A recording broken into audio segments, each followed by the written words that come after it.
Yes. All right, hello. Welcome back. Yeah, man. Okay, so we studied about prophecy. And so today we're gonna just touch a few points that we discussed previously on prophecy in order to understand another fundamental concept in Judaism is the prophecy of Moshe. Moshe Rabbeinu's prophecy is different than the prophecy of all the other prophets. All right, and that has a few how do you call consequences, hashlachot to it. One is that a prophet comes and has certain authority to tell us what to do, right? However, he can't tell us to go against things that we were instructed already by Moshe. And part of this is because the prophecy of Moshe is categorically different than that of all the other prophets.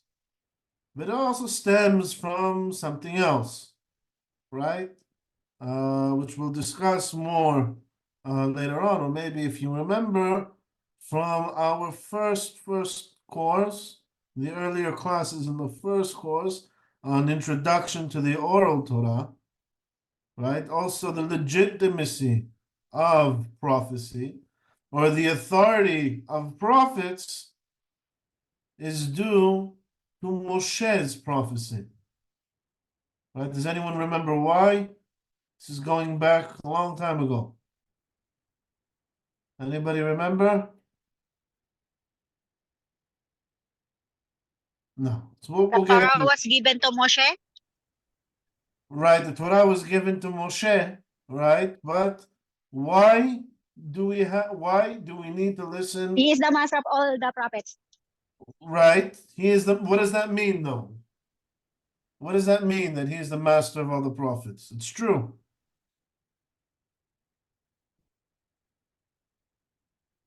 There's one thing that obligates us to listen to a prophet.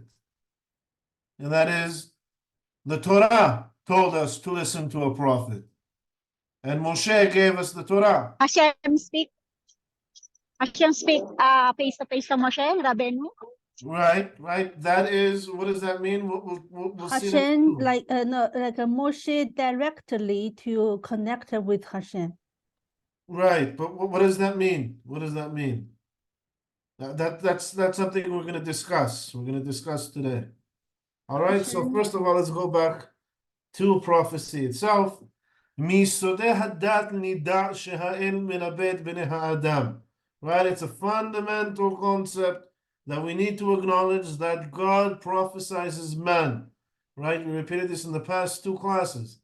Right, Nevuah can only come to a person who is wise, has great wisdom, Gibor b'midotav, right? He is very powerful and heroistic in his personality, in the way he conducts himself. Right, and his inclination doesn't overcome him in anything.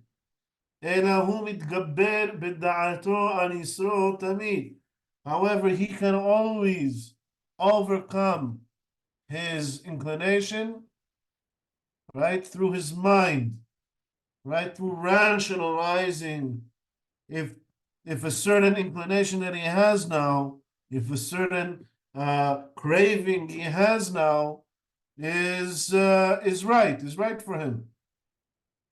So a prophet is someone who's always able to overcome his urges. Baal de'ah rehava nichuna ad me'od.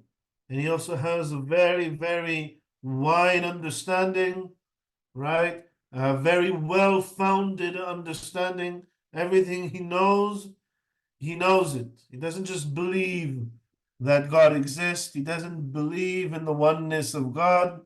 He's able to prove it. He's able to found it, to ground it, right, in proper logic. ובעת שתנוח עליו הרוח, תתערב נפשו במעלת המלאכים הנקראים אישים, right? And then we said, let's skip a bit over here, says, and then when he goes into this deep meditative state, right, and he starts thinking about Yehud Hashem, and he starts thinking and reflecting on all of the wisdom of God in the world, then this ruach, right, this shefa, this overflow of an abundance of God's knowledge comes down to man. תתערב נפשו במעלת המלאכים הנקראים אישים, and his nefesh now intermingles with this level of malachim that are called the ishim. Remember, the lowest level of malachim, the lowest of the 10 levels, are the ones that communicate with man. ויהפך לאיש אחר, and he will transform into another man or into an ish himself. ויבין בדעתו שאינו כמות שהיה, and he will understand that he is no longer as he was previously, אלא שנתענן מעלת שאר בני אדם החכמים, right? But he has exceeded the level of the wise men, right? So there's regular people, there's everybody, and then there's the wise and the righteous, and then above them there are people who are able to ascend to a higher level. That's the level of the prophets. כמו שנאמר בשאול, as it says בשאול, והתנבאת עמם, right, and you shall prophesy with them, ונהפכת לאיש אחר, right, and you shall transform into another ish, into another person, or into an ish.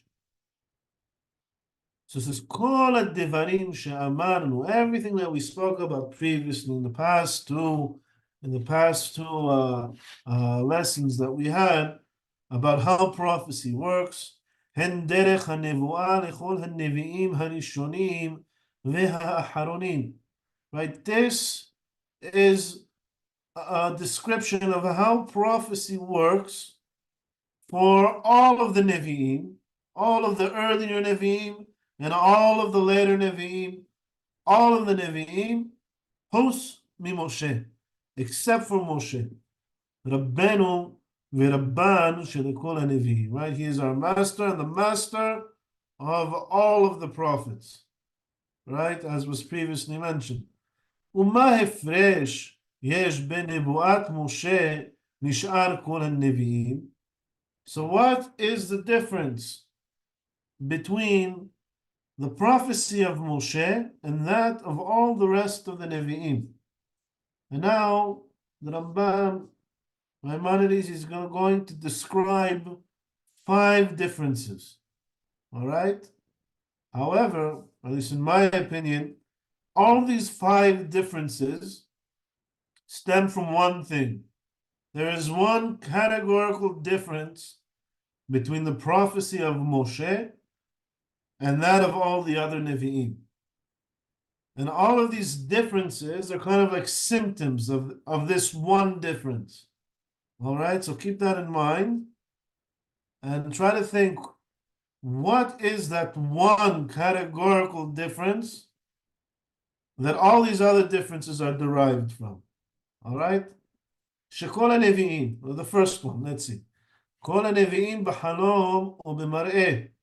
All of the prophets, when they prophesize, it's in a dream or in some sort of a vision.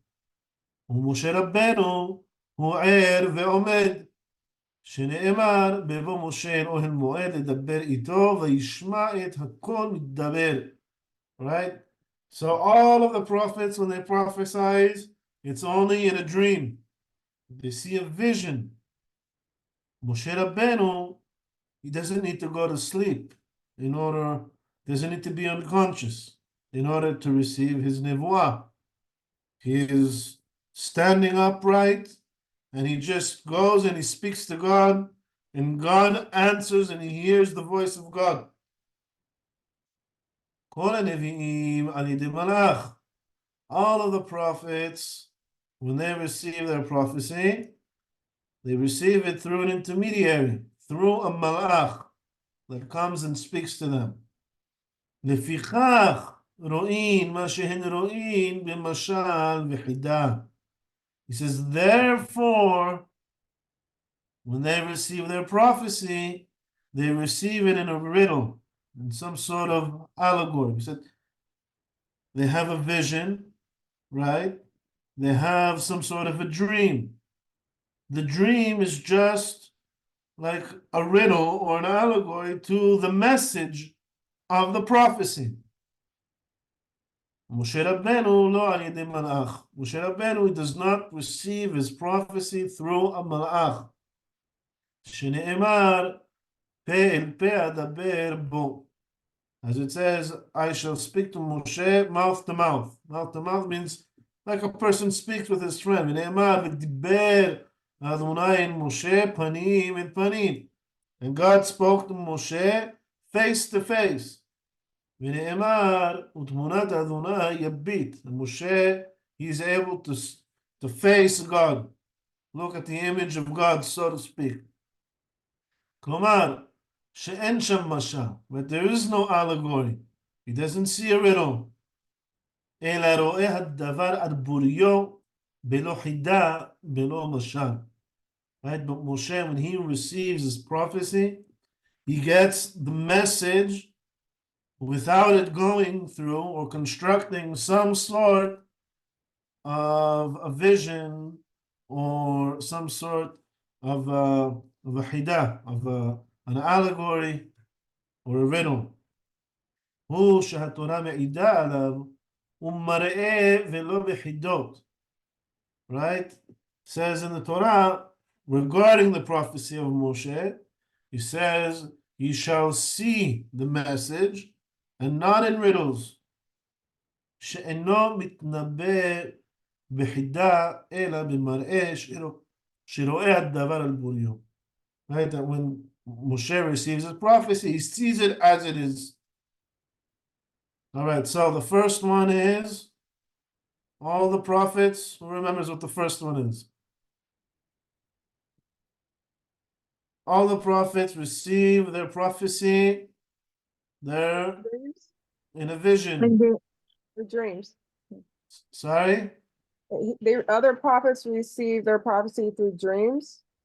Through dreams, right? Through dreams or some sort of a vision, right? And Moshe Rabbeinu, not so.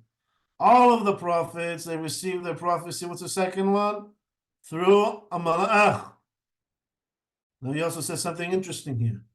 He says they see it through a malach, and therefore they see it in a riddle.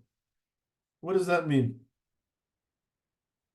Why is that therefore they see it in a riddle? Because they receive their prophecy through a malach, then they receive it in the form of a riddle, or in the form of an allegory, which is, kind of comes back to the first one, where they see it in a dream, in a vision. So what's special about this malach? Keep that in mind.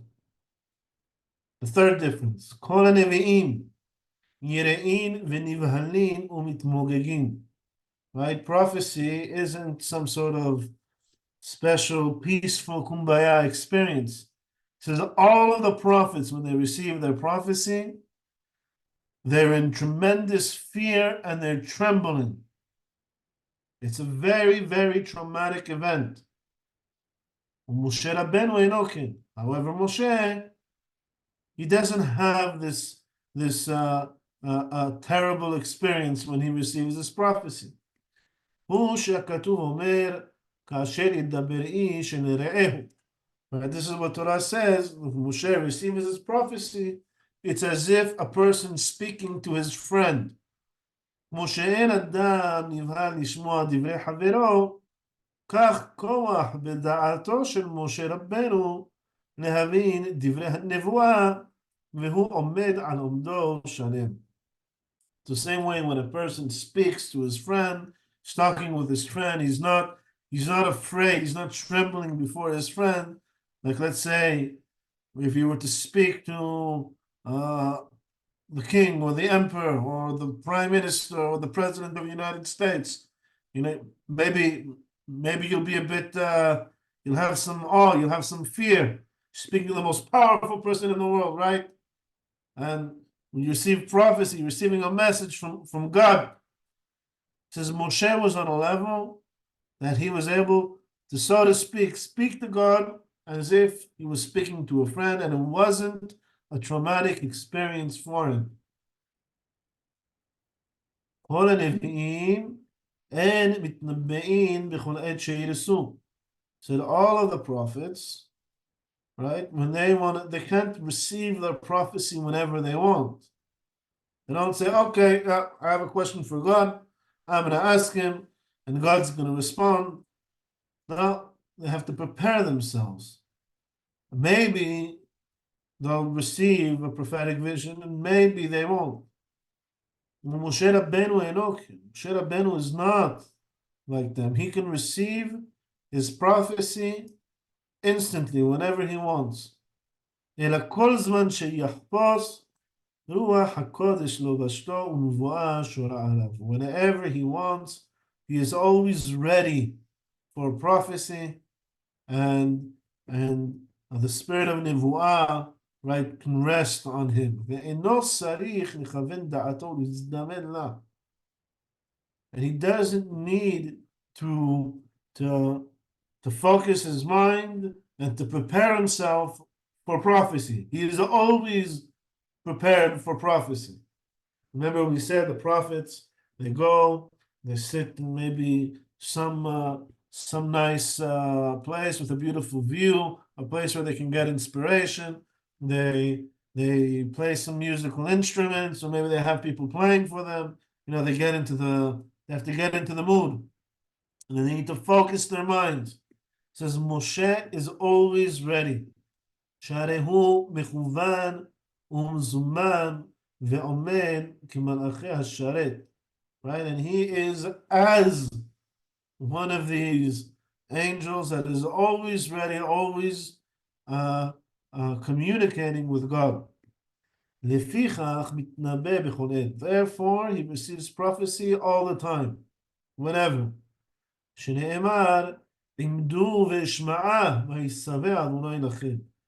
Right, and Moshe says to the people, he says, wait a minute, and I will tell you what God has instructed me. Doesn't mean wait a minute. He says, stand here, just don't go. I'm going to ask him, and I'll give you an answer right away.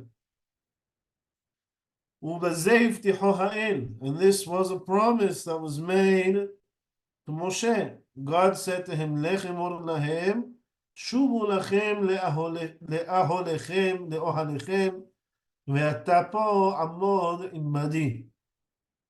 Right, God said to Moshe, he says, go tell them, right, the people, the other prophets, shubu lachem le'ohalechem. He says, return to your tents. Ve'ata po amod imadi, and you stay standing with me. What does that mean? You return to your tents. Halamata shekol hanevi'im כשהנבואה מסתלקת חוזרים לאוהלם. Right, so here we learn that all the prophets, once their prophecy ends, they return to their homes, they return to their tents. שהוא צורכי הגוף כולן כשאר העם. So what does that mean? Return to their tents? Right, return to your tents means all of your earthly needs. However, Moshe never returned to his tent. לפיכך אינן פורשים מנשותיהן, and therefore they don't separate from their wives. They go into a meditative state, they receive prophecy, and then once they're done with their prophecy, they go back to their regular lives. ומשה רבנו לא חזר לאהלו הראשון. Right, but Moshe Rabbeinu, after his prophecy, he never went back to his earthly needs. לפיכך פירש מן האישה לעולם ומכל הדומה לה. And therefore, he also, Moshe got divorced. He divorced his wife. says he has no physical needs anymore. He doesn't go back to his regular routine life like everybody else. He is the only one. Right? His mind got mingled into to God, right? He developed his what's it called? I forgot the word in English. He developed his consciousness to this divine godly consciousness. Right? And this presence of God never moved from Moshe. It never left him. The Quran or Panav, he says, to the point where his skin on his face radiated, right? And he became sanctified like the angels. All right, so we said, what are the differences? One is all the prophets, the halom, right? They only receive their prophecy through a dream or through a vision, right? Two, only they receive their prophecy through a malach, right? Three is that they go through this tremendous traumatic experience. Four, they can't receive the prophecy whenever they want. They need to be in the right mood, the right focus. And five, yeah, a Navi. Oh, sorry, and right. So he lives four, but really it's like five, right? Another thing is they only receive their prophecy, right, when they're unconscious, when they fall asleep at night, when they go into deep meditative state, and they kind of like go into like a coma. Right, so these are five major differences between the Nevuah of Moshe and all of the other prophets. And I say that all of these differences stem from one thing. Does anybody have an idea what?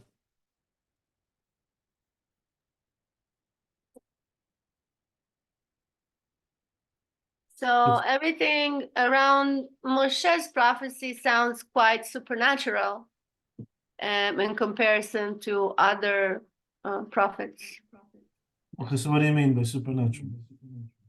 Just not, just he was on a different level than Right, he was on a other different. humans. What's that difference in the level? I guess his perfection, the perfection of his qualities. Right. All of these things, right? I think they all stem from one thing, right? Seeing a dream, being afraid, trembling, needing to be in the right mood. All of these things stem from one thing. It's a person's imaginative / emotional state. And by the way, a malach is also, the Rambam refers to it in the Moreh, in the guide for the perplexed. He says the forces of nature are malachim themselves. And this malach that all of the other prophets receive their prophecy from is man's imagination. Remember? Does anyone remember from last week? We said when this abundance, this overflow of knowledge comes down to man, it comes into his nefesh through his intellectual capacity, and that overflows, right, floods out into man's imagination. And that's why they see dreams. They get a message, they get an intellectual message, right? But then their imagination builds a dream. Fear and trembling comes from a person's imagination as well. It says Moshe transcended that level to he reached the level that he no longer prophesizes through his imagination. By the way, it says "Miben shnei hakeruvim," right? This is a little bit more advanced, but remember we're talking about the 10 levels of the malachim, and we said the lowest level of the malach is called ishim because they are the ones who speak to the nevi'im. What's the one level above it? They're called keruvim, the cherubs. Right? It says when Moshe speaks, when Moshe prophesies, he's speaking directly to the keruvim.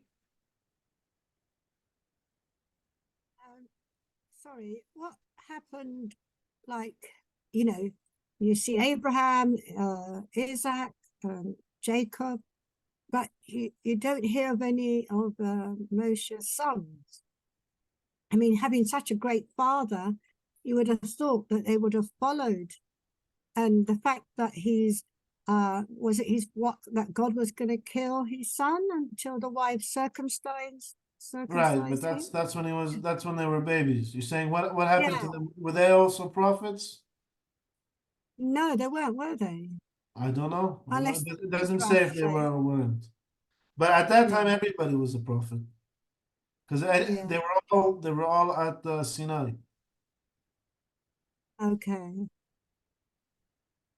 Because you hear of his father-in-law, but you don't hear about his children. Right, right, and the wife. Now, they're mentioned the children. We don't really know much about them, at least Okay. not in the Peshat. All right, so הנביא אפשר שתהיה נבואתו לעצמו בלבד, להרחיב ליבו ולהוסיף דעתו, עד שידע מה שלא היה יודע מעודן הדברים הגדולים. He says prophecy, right? It could be just for the sake of the prophet, meaning he's meditating and he's thinking, and all of a sudden he reaches some sort of epiphany. He reaches some sort of insight, this new understanding, right? Of that God kind of directed to him, and it's for him. It's only for his own sake. ואפשר, and it also שישולח לעם מעמי הארץ, and it could be that he receives a prophetic message that he's meant to be a messenger to go and relay this message to one of the nations. It could be the Jewish people, it could be another nation, as we saw with Yonah, or maybe he's going to be sent to a specific city or to a specific kingdom to explain certain things to them or to instruct them what to do. Says it could be also to warn them against their misdeeds, as we saw with Yonah going to Nineveh, right? וכשמשלחין אותו נותנים לו אות ומופת כדי שידעו העם שהאל שלחו באמת. Right? And when they send him forth, when God sends him, God gives him some sort of a sign so that the people can corroborate his story. He says, okay, well, if God sent you, then, I don't know, tell me something that only God would know. That, well, tomorrow it's going to rain at 12 p.m. for exactly 7 minutes, and then it's going to stop. All right, so I'll say, okay, so that's something that even today, right, with all our technology, weather forecasters can't predict. So he says, okay, so if that happens, we'll know that you have a real message from God. However, לא כל העושה אות מופת מאמין אותו שהוא נביא. But not anybody who comes to us with some sort of a sign are we going to accept his prophecy. Are we going to say, yeah, I believe that this is a prophet. אלא אדם שהיינו יודעים בו מתחילתו שהוא ראוי לנבואה בחוכמתו ובמעשיו ונתעלה בהן על כל בני גילו. Right? Only if it's a person He's not an anonymous person coming out of nowhere. He is well known for his wisdom and for his good deeds. He's recognized already by the people as maybe the great thinkers in the nation. And he has surpassed everyone else on his level. והיה מהלך בדרכי הנבואה ובקדושתה ופרישותה, right? And he walks the path of the prophets, right? He has a very pure and clean soul, and he's not overcome by his inclinations, and he behaves properly. ואחר כך בא ועשה אות מופת ואמר שהאם שילחו מצווה לשמוע ממנו שנאמר אליו תשמעון.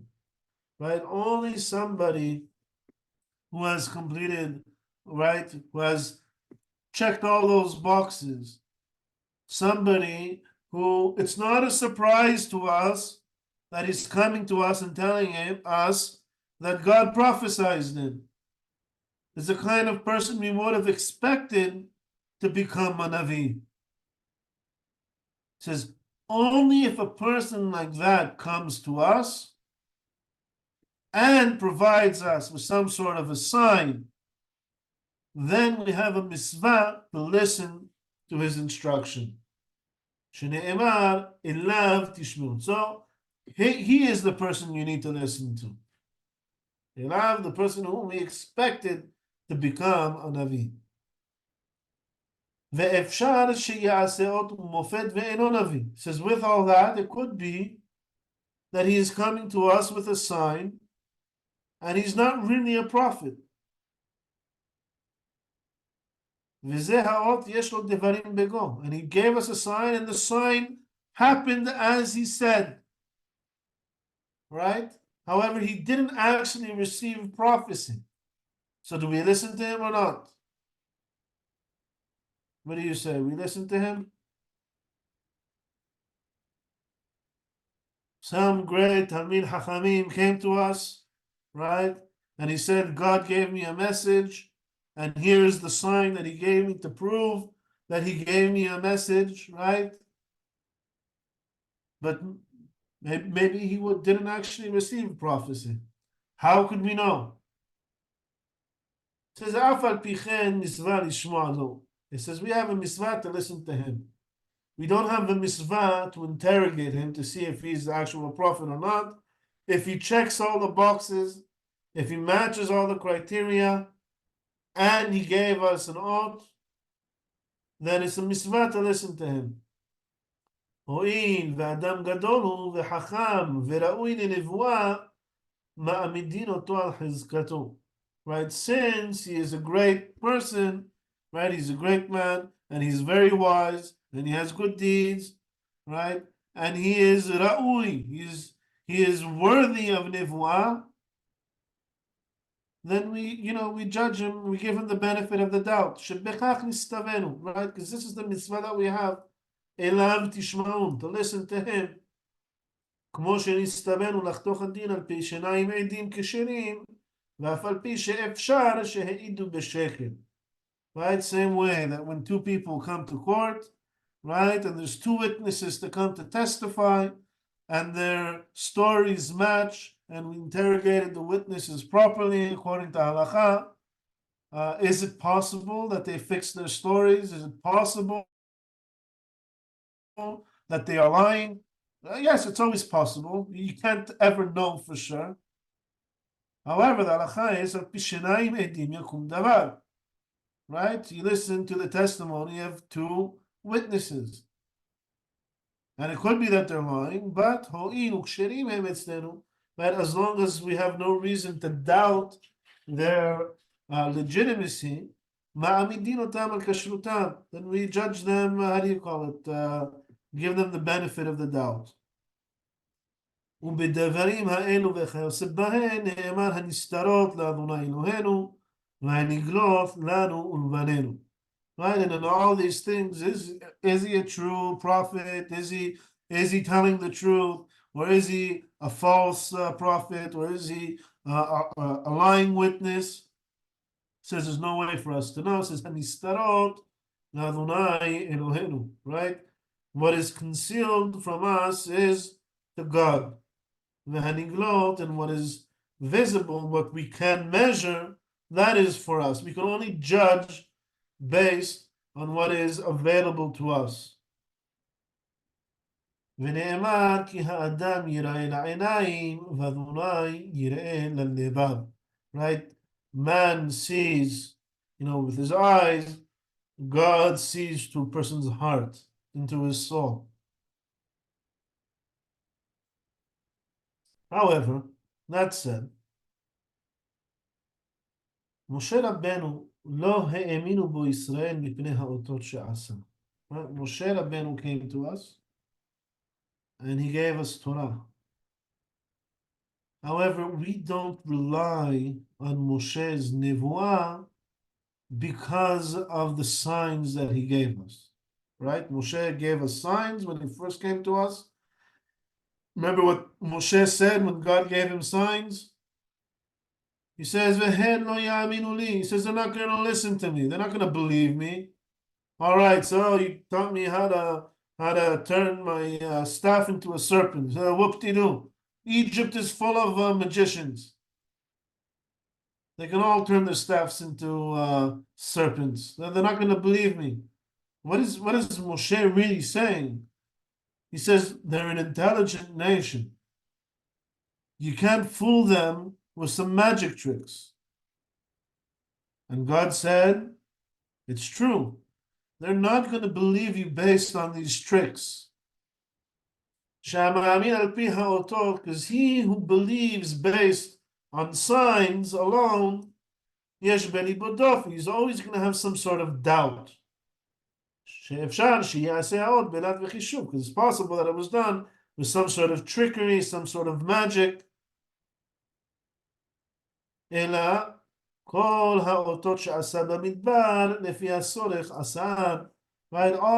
of the signs that Moshe gave, all of these miracles that Moshe did for us in the desert and even in Egypt, he did them for a certain purpose. Not for the sake of proving that he is a prophet.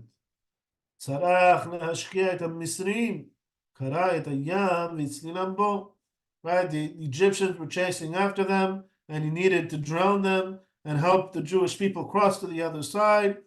Right? So he parted the sea just enough, long enough for everyone to cross to the other side, and long enough for the Egyptians to come in, and then he closed it. That was for a specific need. Right? We needed food. He brought down the man. Right? They got thirsty. So he split the rock so that the water flows out for them to drink. Right? There's how do you call it? The congregation of Korach. They rebelled against Moshe. So the earth opened up and swallowed them up. And so too, all of the signs and the miracles that Moshe did was all for a specific need.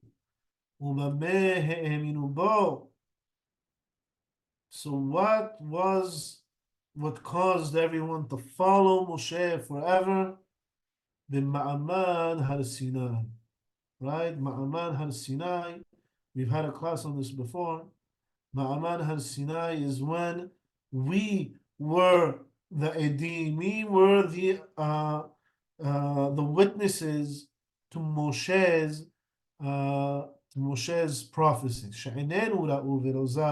Right? We saw it with our own eyes.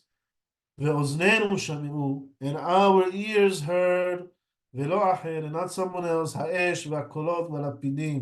We all experienced this together. Right?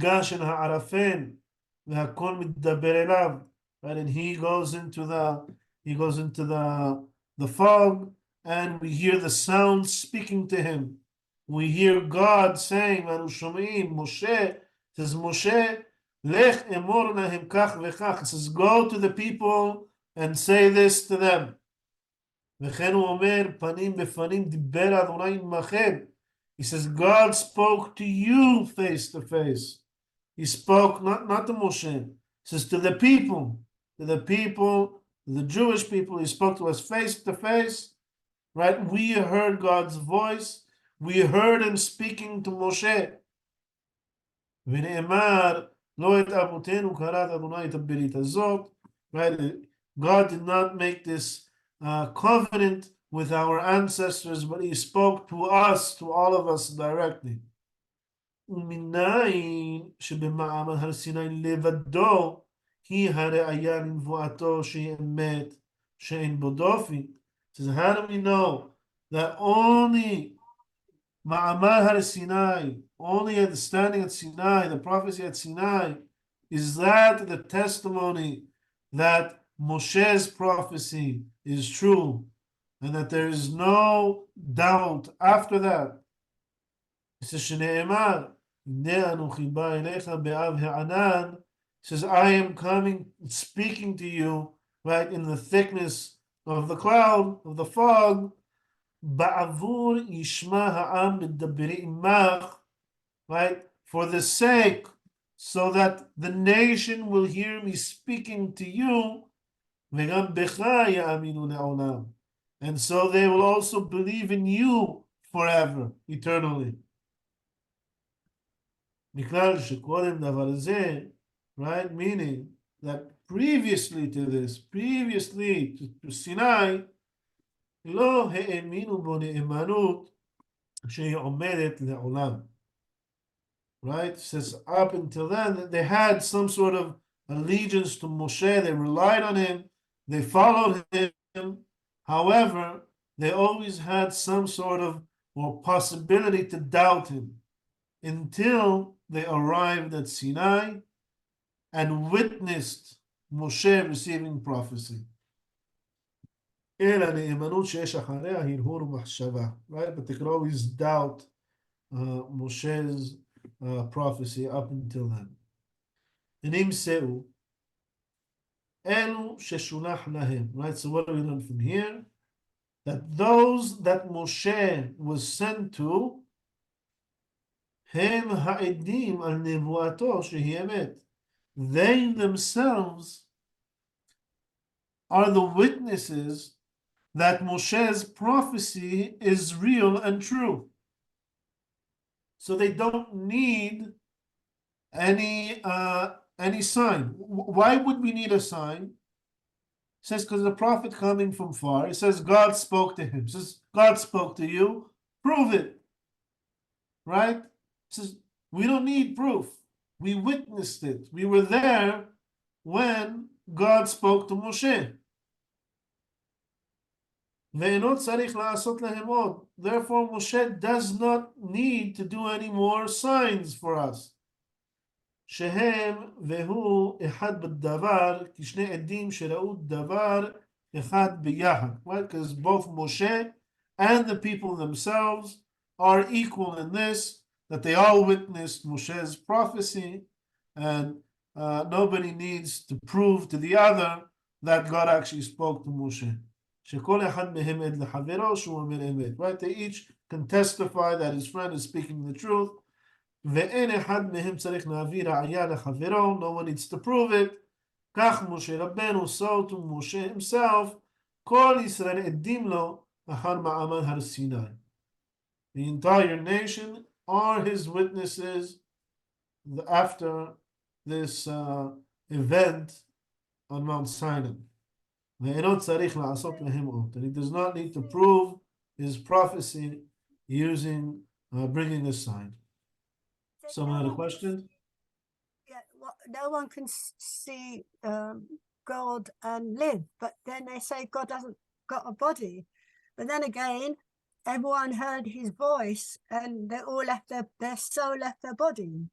Right, so there's Midrash that says that when they heard God's voice, that they couldn't all take it, and some of them died and came back to life. Yeah. Right. So that's the same as seeing God, but there, it's Well, it's not hard. actually seeing God physically, right? It's perceiving God or experiencing God. Okay. For instance, we see over there that sometimes there's confusion between seeing and hearing, right? Well, did they see God's voice? It says ro'im et hakolot, that they see the sounds. How do you see sounds? It says no, both seeing and hearing are terms for perceiving. So they didn't actually see anything and they didn't actually hear anything with their ears. They experienced God.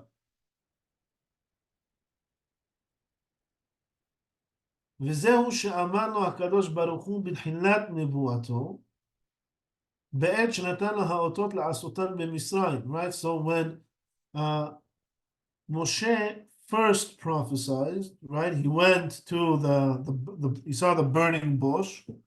By the way, even that, the burning bush, it says, ויתגלה עליו מלאך השם מתוך הסנה. He says that Moshe, he perceived, he saw this vision of this angel of God within a bush. Right? So this was Moshe's first earliest nevuot, were actually in the form of a dream and a vision. And speaking to a malach. And everything that we said describes the prophecy of all the other prophets, but not Moshe. We see Moshe didn't start off as this top prophet, but he started off just like any of the other prophets, and then eventually ascended to a higher level. So when he was there at the burning bush, and God said to him, "V'sham'u lekolecha," and they will listen to your voice. Moshe knew, says, ידע משה רבנו שמאמין על פי האותות יש בליבו דופי ומהרהר ומחשב והיה נשמט מלילך. Because Moshe knew that anybody who believes you just because of some sort of sign or magic trick, he's always going to doubt. He says, wow, cool, how did he do that? That's an amazing trick. Does that mean I need to follow his lead and his instruction? Or maybe, I don't know, we're talking about Egypt, and the magicians of Egypt, could put David Copperfield to shame, and Houdini. Now this guy, he can make the Statue of Liberty disappear or the Wall of China disappear. Does that mean we're going to follow him? Maybe, maybe not. He did some pretty amazing things. So what did Moshe say? They're not going to leave me. They're not going to trust in me just for doing some sort of trick to them. So I stick my hand in and I pull it out and it's leprous, right? Or I turn some water to blood, or I transform my my staff into a serpent. עד שהודיעו הקדוש ברוך הוא שאלו האותות אינן אלא עד שייסעו ממצרים. Right? So God said to him, don't worry, these signs are temporary. This is just so that they can believe you for now until you get them out of Egypt. ואחר שייסעו ויעמדו על ההר הזה יסתלק ההרהור שמהרהרין אחריך. However, after the exodus from Egypt, like once they're already out and we're in the desert and we come to Har Sinai, then they will receive the sign that they will never doubt you anymore. שאני נותן לך כאן עוד שידעו שאני שלחתיך באמת מבתחילה. Right, I'm giving you a sign now, just as one of the criteria, as a sign that if someone comes to you, he's a great person, and he gives you a sign, then you have a mitzvah to listen to him. But that's not going to last forever. ולא יישאר מנדבן הרהור, והוא שכתוב אומר, this is what the Torah says, וזרח האות, כי אנוכי שנחתיך. Says, this will be the sign for you, or for them, right, that I have sent you, right, that you are my eternal messenger, and not just the one to take them out of Egypt.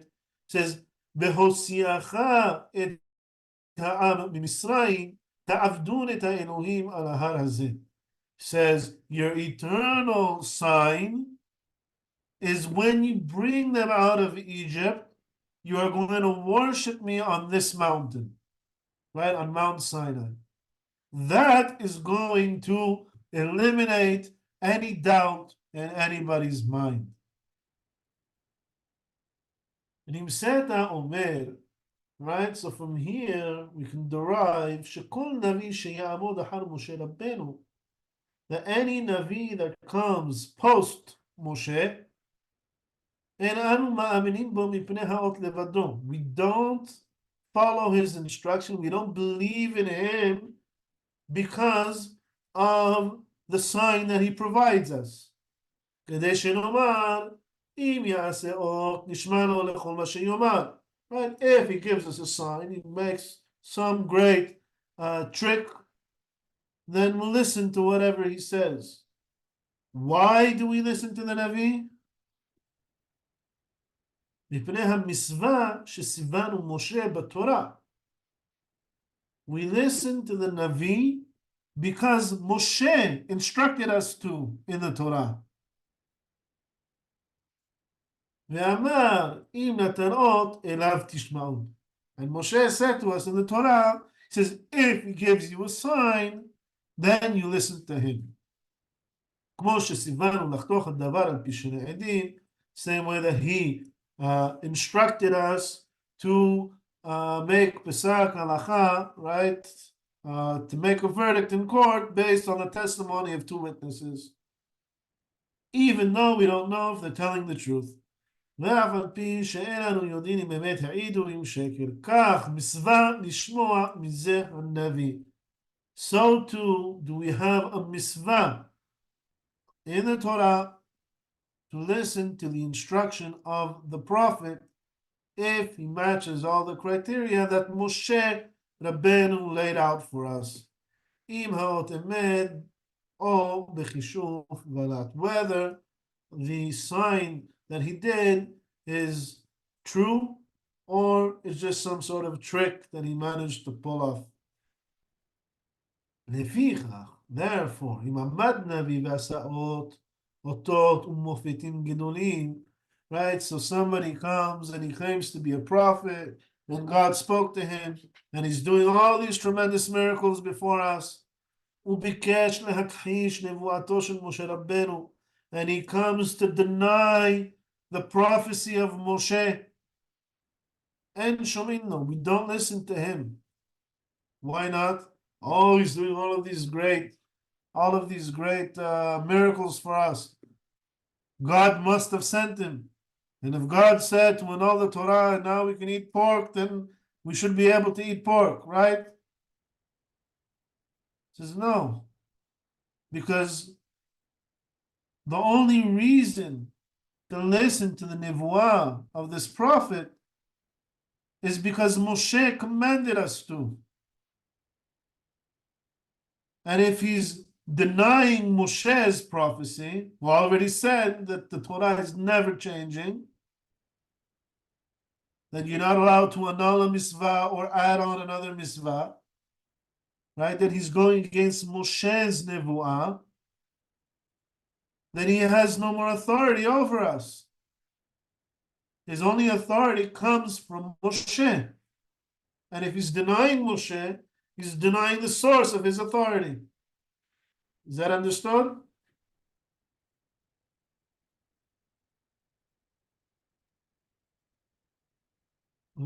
אין שומעים לו ואנו יודעים בייחוד שאותן האותות בלת וחישופן. Right? So we don't listen to him and we know for sure that the signs that he's giving us are just some sort of trick. לפי שנבואת משה רבנו אינה על פי האותות כדי שנערוך אותות זה לאותות זה. Right? Moshe Rabbeinu's prophecy, right? We don't follow, we don't believe in Moshe because of the signs that he did. So that we're going to compare the signs, the miracles of this magician to this magician, right? Or of this prophet to this prophet. It says we don't follow Moshe because of the signs. We follow it because we are witnesses. We can testify to his prophecy. Right? We saw it with our eyes. We heard it with our own ears. Same as he heard it.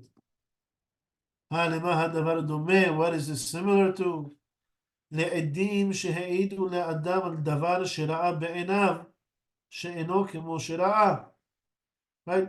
As this is similar to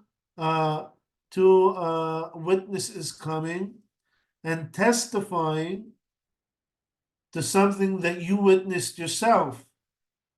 And they are trying to convince you, just because maybe there's two of them, that you didn't see as you think you saw. They saw it right, but not you. He doesn't listen to them because he knows what he saw. He knows beyond any doubt that they are false witnesses, that they are lying.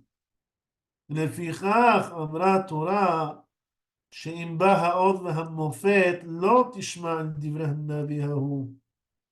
Says, that's why, so the Torah says that even if the sign that this false Navi provides comes true, you shall not listen to his instruction.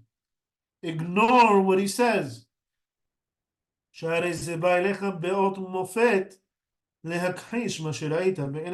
coming and giving you some sort of sign in order to deny what you witnessed yourself. והואיל ואיננו מאמינים במופת, אלא מפני המצווה שציוונו משה, ואך נקבל מאוד זה שבא להכחיש נבואתו של משה, שראינו וששמענו. Right? The only reason that we need a sign in order to follow the instruction of the Navi is because Moshe instructed us to follow a Navi. If he provides us a sign, then how can we possibly follow the sign provided by a Navi that's coming to deny this exact prophecy of Moshe? Is that understood?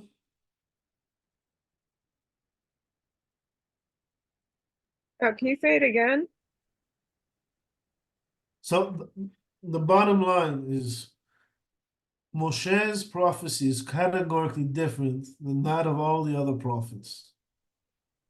And not just his prophecy itself, but the legitimacy or the authority of his prophecy is categorically different. In fact, it's to the point where we say Moshe is our master and the master of all the prophets. What does that mean? It means that all the prophets derive their authority from Moshe.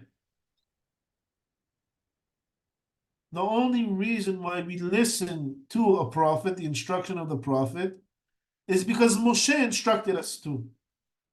Moshe said, if this type of a person comes to you, right, where he's very wise and he is a righteous person, and we know that he's something special, he's greater than just any wise man, right? And he's a pure character. And he comes and he gives you some sort of sign and says, God instructed me to tell you to build a wall around your city. And so then we say to him, well, give us proof that, we didn't really plan for building a wall, right, in our budget this year.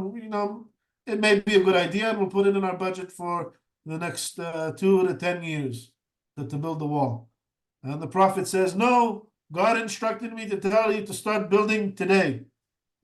And So we say, okay, well, if God sent you, then then we'll do it. But prove to us that God sent you. So he said, God said that, I don't know, there's going to be a meteor shower that's going to pass by in 2 nights. And it's going to be from this time to this time. And I know something great is going to happen. And then that happens. So, okay, well, then God actually must have sent them. So, but we still don't have the budget for it. So, says, I don't care, you're going to do it. We have to, at this point, we have to listen to him. It's a mitzvah of the Torah to listen to him. It's not just a good idea. Why do we have to listen to him? Because Moshe said so in the Torah. That's why we have to listen to him. So then he's going to come and he's going to say, or a different prophet's going to come. Let me know he's some great tzaddik, right? And he says God spoke to him, and he says, God spoke to me, and we don't need to keep Shabbat anymore. Or from now on, we're going to have 8-day weeks. We're going to sanctify the 8th day, right? And we say, we kind of like, we like this 7-day cycle. We got accustomed to it. We don't want to work an extra day in the week. Says, well, God sent me. Says, prove it. Says, okay, well, God said that the sea, the Mediterranean Sea, is going to part from here to Italy. From Tel Aviv to Italy, you'll be able to walk. And you know what? He does it. The Mediterranean Sea parts from Tel Aviv all the way to Italy. Now you can drive to Italy. We listen to him? Wow, he did this great miracle. Says, no, we don't listen to him because he did this great miracle. That's great. But he is denying the mitzvah that we received from Moshe. When the only reason for us to listen to him is because Moshe said to. Because we didn't plan to build this wall around the city, right? We'll budget in for next year or for next decade. But Moshe, but God told me that you should do it now. Says, well, prove it. Says, if he proves it, we listen. He tells us to go against Moshe Rabbeinu's own mitzvah. Well, there's no standing for his instruction anymore. We don't listen to anybody because they do some sort of miracles. We listen only because what they're instructing us is a mitzvah in the Torah.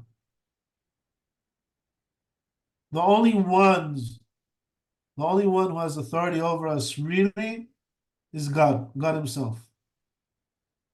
Nobody could come and try to fool us. Sam, Yes. Sam, is that why, like you say, Moshe rose from someone who couldn't speak, who stuttered, to the level of the angel? Is that why that everything he did, everybody believed? And is that why he didn't get to the promised land? Because he got overconfident and hit the rock instead of speaking to it? Right. I don't know if those things are necessarily interconnected or related. No? Okay. I mean, it's true that he didn't get to enter the land because he struck the rock instead of speaking to it, right? But is that why he rose to the highest level and we have to listen to him? I don't know if that's necessarily No, I don't mean in that way. I meant like he was on a high level anyway, right. and then he grew and got confident, and then obviously he was angry with the people. So that's why he did it. He wasn't doing it out of disobeying God. So you're saying he did it from overconfidence? No, I meant like he was so confident talking to Hashem that Right. not that he was overconfident, I meant like he had risen, he had had communication with God, and then he got really angry with the people, then he hit it. Obviously, he didn't mean to do it, but I'm saying then he missed out, which was sad. Right, he missed out for sure. Absolutely. Sorry, maybe I'm going off the track. I'm not sure I understand the question. I'm just saying, like, from somebody who stuttered, and like you say, he communicated with God, and we're listening to him, and everybody was listening to him.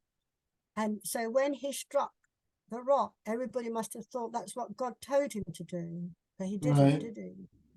Yeah, Right, could be, yeah. Makes sense. yeah, If I was Yeah. witnessing it, I'd think the same thing probably. yeah. So That's an interesting point that you say, you know, that he started off as a stutterer, Mm. and then he rose to a level where he's speaking freely with God, and then instead of speaking to the rock, to the boulder, he actually strikes it. That's an interesting idea to develop. Yeah. Anybody have any questions? I have a question. Yes. Not directly about Moses, but I'm wondering, it acknowledges the prophecy happening in non-Jewish world, right? Well, Not at it all. doesn't really address prophecy among non-Jews here. Is it possible? According to my Maimonides, I think it could be possible. According to the Yehuda Halevi, it's definitely not possible. I guess we'll find out if there's ever any Gentile prophet. Okay. Because you also joke about when you're greeting us, how exactly the rabbis rule about this,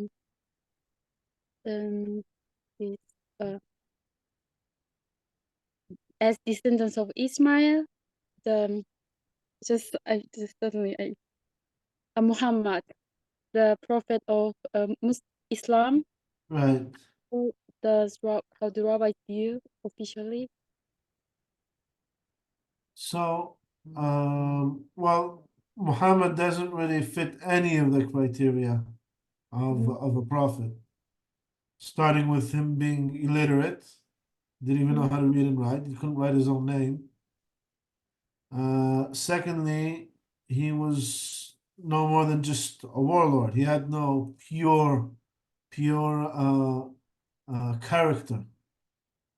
Right? So he had no wisdom, and he had no pure character. He had no good quality, right? Definitely wasn't someone we'd expect to become a prophet. Anyways, let's say he was all that, and he gave us some sort of sign and saying, I am the last prophet, yet annulled half of the, or 90% of the Torah, says, well, we know for sure that he is a false prophet, because again, we don't care what kind of signs he gives us. The only thing we care about, the only reason we care about the sign is because he is coming to, we'll say, coming to reinforce the Torah.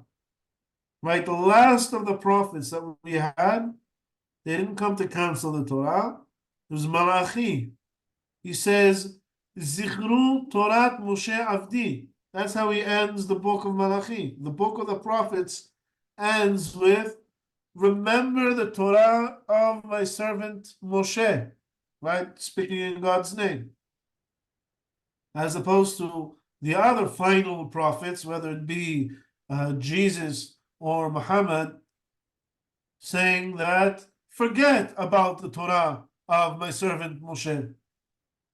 It's irrelevant anymore. It says, no, our prophet says, Zichru, remember the Torah that Moshe instructed us. I'm clear. I have no doubt that those religions are not for Jewish people, but technically, I personally don't see. How can I say? They admit the revelation of Moshe, both religions, Right. but then they somehow teach different laws. Probably it is partially they added, but in major laws, I don't see it goes against Noahide law. So what if those religions are meant to be for non-Jewish people? Is there any possibility? That's an interesting question. And actually, the Rambam actually addresses the effect those religions had, like the last chapter of his book, right? So this is chapter 8, right? Out of his book has 14 volumes. This is chapter 8 of the first volume. In the last chapter, the 1000th chapter of his book, because there's 1000 chapter, he actually addresses the influence that these two religions had, and we'll probably have a class about it. We'll probably have a class addressing it as well. In short, he says that these two religions kind of like God works in mysterious ways, kind of, he says. He says, and what happened is that these two religions spread the idea of monotheism throughout the world. And now everybody in the entire world, whether they're Christian or Muslim or even pagan, at least they're all aware of this concept of a one God. Whether they believe it or not, they're aware of it. And this comes to kind of pave the way for when Mashiach comes, that's going to be like an easier sell, so to speak, to the rest of the nations. Of course, there's a lot more to discuss on this topic, and we'll get there as well, hopefully. Okay, thank you so much.